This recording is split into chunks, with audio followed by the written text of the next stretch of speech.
اور بندوں کو اللہ سبحانہ و تعالیٰ کی طرف متوجہ کرنا مقصود ہے. تو سورج گہن اور چاند گہن آ جائے تو کرنا کیا چاہیے؟ حضور صلی اللہ علیہ وسلم فرماتے ہیں جب یہ موقع آ جائے سورج گہن اور چاند گہن کا تو تم مسجدوں کا رخ کرو اور اللہ سبحانہ و تعالیٰ کی عبادت کرو، استغفار کرو، دعائیں کرو اور اللہ سبحانہ و تعالیٰ سے التجا کرو. اللہ سبحانہ و تعالیٰ تم کو اپنی طرف رہبری اور ہدایت عطا فرمائے گا. جی بہت بہت شکریہ مفتی صاحب. اور احمد آباد سے ایک سوال کیا تھا بھائی نے، ان کا دوسرا سوال رہ گیا تھا، پہلے سوال کا جواب لے لیا تھا کہ جہیز لینا اور دینا اسلام کی نظر میں کیسا ہے؟ جہیز کے سلسلے میں اب مروجہ جو طریقہ ہے، جہیز کے سلسلے میں جو باتیں کہی جاتی ہے، لین دین کا معاملہ، یہ تو شریعت اسلامیہ کے اصول کے خلاف ہے. حضور اکرم صلی اللہ علیہ وسلم اپنی شہزادی حضرت سیدتنا فاطمہ الزہرا رضی اللہ تعالی عنہ کا نکاح فرمایا ہے اور سرکار دو عالم صلی اللہ علیہ وسلم نے اپنی شہزادی کے نکاح کے موقع پر بھی جہیز دیا، جو جہیز کا طریقہ تھا جس کے اندر کسی پر بھی کوئی بوجھ کی بات نہیں تھی. لیکن آج کل جو ہمارے معاشرے میں مروجہ طریقہ ہے، یہ طریقہ بہت انتہائی ظالمانہ اور جارحانہ طریقہ ہے، جس کی وجہ سے لوگوں پر بڑا زور پڑتا ہے، تکلیف ہوتی ہے. تو اس طریقے کو ختم کرنا چاہیے. جہیز اگر ماں باپ خوشی سے اپنی لڑکی کے لیے دے رہے ہیں جس کے اندر ان پر کوئی بوجھ کی بات نہیں ہے تو ایسی صورت میں اس کے لینے میں کوئی ممانعت بھی نہیں ہے. لیکن مطالبہ کرنا اور ان میں چیزوں کا اضافہ کرنا، ہمیں فلاں چیز چاہیے، فلاں چیز چاہیے، اس کوالٹی کی چاہیے، یہ چیزیں اسلام کے طریقے کے خلاف ہے. ایسی چیزوں سے اپنے آپ کو دور رکھنا چاہیے. جی بہت بہت شکریہ مفتی صاحب. اور فردوس احمد صاحب نے جموں کشمیر سے سوال کیا تھا کہ کتنے میل کے بعد یا کتنے کلومیٹر کے بعد نماز قصر جو ہے واجب ہوتی ہے؟ تحقیق کے مطابق 97 کلومیٹر کے بعد آدمی مسافر کہلاتا ہے. مدت سفر 97 کلومیٹر ہے. اگر کوئی اپنے وطن سے نکلا ہے، 97 کلومیٹر کی مسافت ہے تو وہ شرعی طور پر مسافر کہلائے گا اور وہ نمازوں کے سلسلے میں قصر کرے گا. کن نمازوں کے سلسلے میں قصر کرے گا؟ جو نمازیں 4 رکعت والی ہیں ان کو قصر کے ساتھ 2 رکعتوں میں وہ ادا کرے گا، جیسے کہ ظہر کی نماز ہے، عصر کی نماز ہے، عشاء کی نماز ہے. ان 3 نمازوں میں قصر یعنی 4 رکعت کے بجائے 2 رکعت ادا کرے گا. فجر کی نماز 2 رکعت ہے، اس کو 2 رکعت ہی ادا کرے گا. مغرب کی نماز 3 رکعت ہے، 3 کے آدھا نہیں کریں گے، 3 رکعت جو بتلائی گئی ہے وہی 3 رکعت ادا کریں گے. 97 کلومیٹر یہ مدت سفر ہے شرعی طور پر. اگر کوئی 97 کلومیٹر کی سفر کا ارادہ رکھتا ہے تو وہ شرعی طور پر مسافر کہلائے گا اور اس کو قصر کرنے کے لیے شریعت مطہرہ نے حکم دیا ہے. جی بہت بہت شکریہ مفتی صاحب. اور بنگلور سے رفیق احمد صاحب نے سوال کیا تھا کہ ان کے بھائی کا کاروبار کم چل رہا ہے، ترقی نہیں ہے کاروبار میں، ترقی کے لیے کوئی اگر دعا وغیرہ ہو، مشورہ ہو تو بتا دیں. اس سلسلے میں اللہ سبحانہ و تعالیٰ کے ان دونوں ناموں کا کثرت کے ساتھ ورد کرتے رہیں. صبح 111 مرتبہ اور شام 111 مرتبہ ان ناموں کو پڑھتے رہیں اور اول آخر 11 مرتبہ درود شریف پڑھیں. ان کی برکت سے اللہ تعالیٰ کاروبار میں مزید برکت عطا فرمائے گا. یا باسط یا رزاق، یا باسط یا رزاق، ان کو پڑھتے رہیں، اللہ تعالیٰ خیر فرمائے گا انشاءاللہ. بہت بہت شکریہ. اور جیسا کہ آپ کو معلوم ہے شمالی ہندوستان میں سردی بہت پڑ رہی ہے، تو کشمیر سے ہی سردی کے سلسلے میں سوال تھا کہ سردی بہت پڑ رہی ہے، تو ایسی صورت میں کیا وضو جو ہے جو ہم موزے پہنتے ہیں تو اس پر کیا مسح کرنا ضروری ہے؟ جی ہاں، دیکھیے اب یہ موزوں پر مسح کے سلسلے میں ایک بات ذہن میں رہے. موزوں کے سلسلے میں یہ بات بتلائی گئی ہے موزے چمڑے کے ہوں، اتنے موٹے ہوں کہ اگر ان پر پانی بہایا جائے تو وہ پانی جلد تک نہ پہنچے. اب موجودہ جو ساکس استعمال کر رہے ہیں یہ کپڑے کے ہیں، اگر تھوڑا سا بھی پانی ڈالا جائے، 1-2-4 قطرے، تو یہ اس ساکس کو گیلا کر کے جلد تک پانی کو پہنچا دیتے ہیں. تو ان ساکس پر مسح نہیں کیا جا سکتا ہے. موزے شرعی جو موزے ہوں، چمڑے کے بنے ہوئے ہوں یا کسی ایسی موٹی چیز کے بنے ہوئے ہوں کہ جو پانی کو جلد تک پہنچنے سے روکتے ہوں، اور جب وہ ان کو پہن لے تو بغیر کسی چیز کے باندھے کہ وہ پیر پر چمٹے رہیں. اگر ایسے موزے ہیں تو ان موزوں پر مسح کیا جا سکتا ہے. موزوں پر مسح کرنے سے پہلے اچھی طرح وضو کر لینا چاہیے، پاکی کی حالت ہونی چاہیے، غسل بھی ہو اور وضو بھی ہو. وضو کر لینے کے بعد موزوں کو پہن لے. اب ان پر مسح کب تک کر سکتا ہے اس کا وقت بتلایا گیا ہے. مقیم کے لیے الگ وقت ہے، مسافر کے لیے الگ وقت ہے. موزے پہننے والا اگر مقیم ہے تو مقیم کے لیے 1 دن 1 رات یعنی 24 گھنٹے اس پر مسح کرنے کی اجازت ہے. بتاتے چلیے مفتی صاحب تاکہ جو وہیں پہ جو رہ رہا ہے، مقیم جو اپنے شہر میں رہ رہا ہے، وہ کہیں کا سفر نہیں کیا ہوا ہے، اپنے شہر میں وہ موجود ہے. اگر وہ سفر کیا بھی ہوا ہے تو جہاں پر بھی وہ سفر کر کے پہنچا ہے وہاں پر اس کا ارادہ 15 دن رہنے کا ہے تو وہ مقیم کہلائے گا. تو ایسے مقیم کے لیے ایک دن ایک رات تک اس پر مسح کرنے کی اجازت ہے، اور مسافر کے لیے 3 دن 3 رات تک مسح کرنے کی اجازت ہے۔ جی بہت بہت شکریہ مفتی صاحب۔ آئیے ناظرین پروگرام میں کچھ اور کالر کو شامل کرتے ہیں۔ جی السلام علیکم۔ السلام علیکم۔ وعلیکم السلام جی، میں سہارنپور سے بول رہا ہوں، اکرام صابری، ماسٹر اکرام صابری جی۔ میری ایک پریشانی ہے جی۔ میرا ایک بیٹا ہے، 12 سال کا ہو گیا ہے وہ جی۔ وہ بچپن سے پیدائشی دماغی معذور ہے، یعنی AMR ہے جی۔ وہ بچہ بولتا نہیں ہے اور باتیں بہت کم سمجھتا ہے، تو اس کے لیے پریشانی ہے بہت زبردست۔ جی۔ پوٹی بھی کر دیتا ہے وہ، ابھی لیٹری پیشاب نہیں بتا پاتا، جی۔ تو اس کے لیے کوئی دعا بتا دیجیے اس کی، تاکہ وہ شفایاب ہو جائے۔ ٹھیک ہے، میں اس کی وجہ سے بہت زیادہ پریشان ہوں، مہربانی ہوگی آپ کی۔ السلام علیکم۔ وعلیکم السلام۔ آئیے ناظرین ایک اور کالر کو شامل کرتے ہیں۔ جی السلام علیکم۔ السلام علیکم جی محترم، کہاں سے بات کر رہے ہیں آپ؟ کشمیر سے بات کر رہے ہیں۔ سوال کیجیے اپنا۔ سر ہمارا سوال ہے، ہمارا ایک بھائی ہے، اس کے رشتے میں کوئی رکاوٹ آتی ہے۔ کیا ہو رہا ہے؟ اس کے رشتے میں کوئی رکاوٹ آتی ہے جی۔ ہاں، اس کے لیے مولانا صاحب سے پھر دعائیں جاننا چاہتے ہیں۔ ٹھیک، ہاں جی، بہت بہت شکریہ کال کرنے کے لیے۔ آئیے ناظرین ایک اور کالر کو شامل کرتے ہیں۔ جی السلام علیکم۔ السلام علیکم ورحمۃ اللہ وبرکاتہ۔ جی محترم، کہاں سے بات کر رہے ہیں آپ؟ میں جموں کشمیر کے صوبوں سے بات کر رہا ہوں۔ جی تھوڑا زور سے بات کریں گے؟ ہاں زور سے بات کر رہے ہیں۔ جی سوال پوچھیں اپنا۔ ہاں میرا سوال یہ ہے، میرے 4 لڑکیاں ہیں، بیٹا ہے کہ میرے سوال کیا کرنا چاہ رہے ہیں؟ تھوڑا زور سے بات کریں گے، آپ کی آواز ہم تک نہیں پہنچ رہی ہے۔ میری 4 بیٹیاں ہیں۔ جی۔ ہاں ایک لڑکا ہے، میرے کوئی جگہ نہیں ہے، اس کے لیے کوئی مولانا صاحب سے دعا کریے۔ ان کی آواز تو نہیں آ رہی۔ آئیے ناظرین ایک دوسرے کالر کو شامل کرتے ہیں۔ جی السلام علیکم۔ وعلیکم السلام ورحمۃ اللہ۔ جی بھائی کہاں سے بات کر رہے ہیں آپ؟ جی میں کشمیر سے بول رہا ہوں، محمد شفیع۔ محمد شفیع صاحب جی۔ جی حضرت اس طرح سے ہے، ایک بندہ ایک سرکاری نوکری کرتا ہے جی جی، تو وہ دفتر میں مطلب کوئی کام ہو، کچھ ہو، کوئی 10 روپیہ 20 روپیہ 50 روپیہ یا 1000 روپیہ لیتا ہے رشوت۔ جی۔ بعد میں وہ توبہ کرتا ہے، لیکن اس کو یہ پتہ نہیں ہے کہ میں نے کن کن سے یہ پیسے لیے ہیں۔ جی۔ اب اس کو اس کی تلافی کے لیے کیا کرنا ہوگا کہ اللہ اسے معاف فرمائے؟ ٹھیک ہے، حضرت اس سوال کا جواب دے۔ ٹھیک، بہت بہت شکریہ شفیع صاحب۔ آئیے ناظرین ایک اور کالر کو شامل کرتے ہیں۔ جی السلام علیکم۔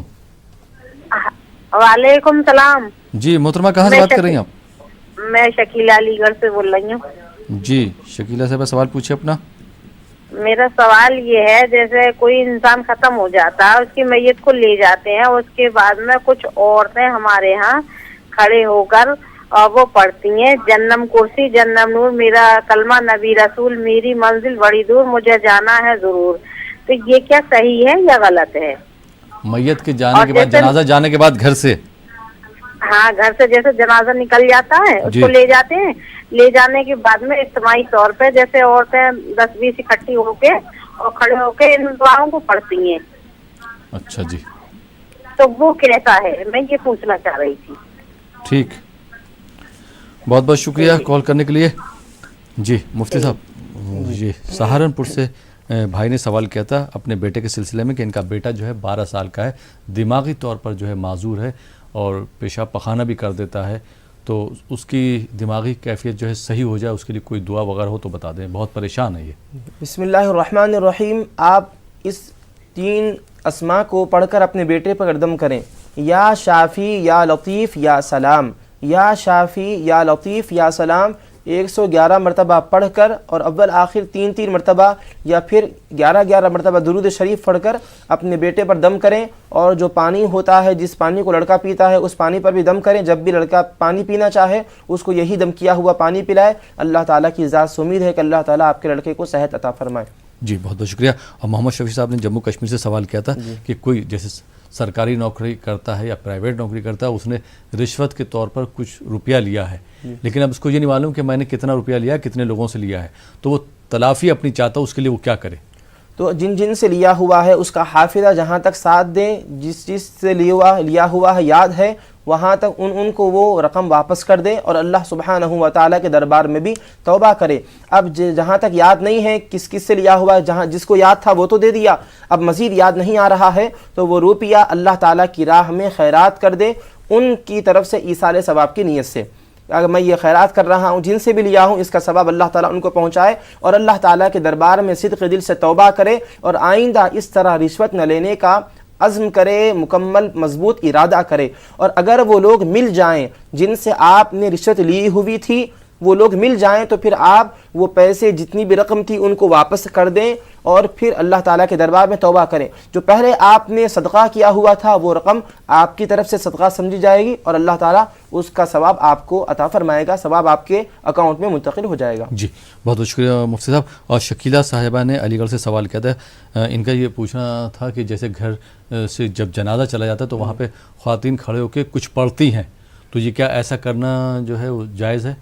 اب جو وہاں خواتین کھڑے رہ کر پڑھتی ہیں وہ اگر دعائیں وغیرہ ہے جس کے سلسلے میں یہ مضمون ہے کہ اللہ تعالیٰ اس میت کی قبر کو منور کرے اور سوالات کے سلسلے میں آسانیاں پیدا کرے، ان کو اللہ سبحانہ و تعالیٰ عذاب قبر سے محفوظ رکھے، اگر اس طرح کا کچھ مضمون ہے تو اس کے پڑھنے میں کوئی ممانعت نہیں ہے۔ اور کوئی نامناسب باتیں روایتی انداز سے جو چلی آ رہی ہیں جو شریعت اسلامیہ کی تعلیمات کے خلاف ہے تو ایسی چیز کا پڑھنا درست نہیں ہے۔ جی بہت بہت شکریہ مفتی صاحب، آپ ہمارے اسٹوڈیو میں تشریف لائے اور آپ نے ہمارے ناظرین کی رہنمائی فرمائی، بہت بہت شکریہ۔ تو ناظرین یہ تھا ہمارا پروگرام شریعت کے آئینے میں۔ فی الحال یہ پروگرام اب یہیں پہ ختم ہوتا ہے، اسی کے ساتھ اپنے میزبان احمد راحیل پاشا کو اجازت دیجیے اور آپ دیکھتے رہیے نیوز 18 اردو۔ یا طیبہ یا طیبہ یا داول الیانا